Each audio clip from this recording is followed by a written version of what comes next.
Vanessa here from the You Don't Have to Be Perfect podcast, bringing you a brand new episode.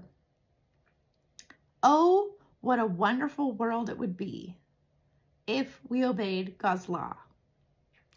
When you read Exodus and Deuteronomy, it is easy to see that God's law is beautiful. It is not tedious, arbitrary, or harsh. Abiding by God's law would ensure that all are loved. Isn't that what we all want? We would need everyone to follow God's law, but if we did, oh, what a wonderful world it would be. Because of the New Testament, Christians disregard God's first covenant because Jesus is the new covenant and fulfills the law. Therefore, we need not bother ourselves with it anymore, right?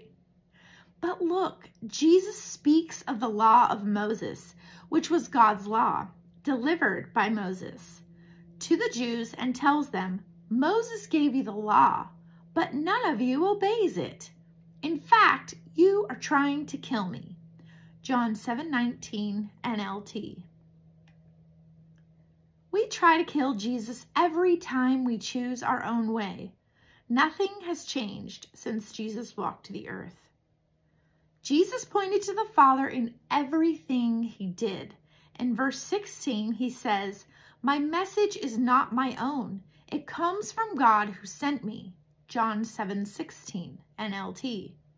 And that is just one of the many times Jesus makes a statement like that. It is all throughout the Gospels.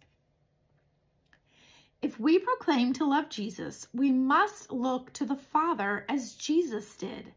We must dedicate our lives to knowing his ways. You won't find God's ways outside of his word. He wrote them down for our benefit in the Bible so we wouldn't need to wonder. I know the whole world won't submit and follow him, but I still hope and pray that Christians would.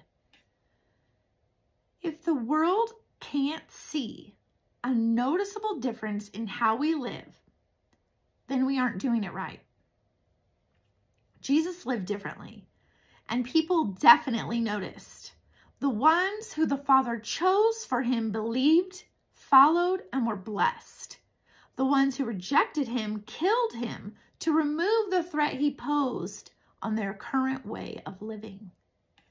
Dear Christians, if we long to see a better world, we must go to the Father, not just for our needs, but to learn his ways and carry them out in spirit and in truth.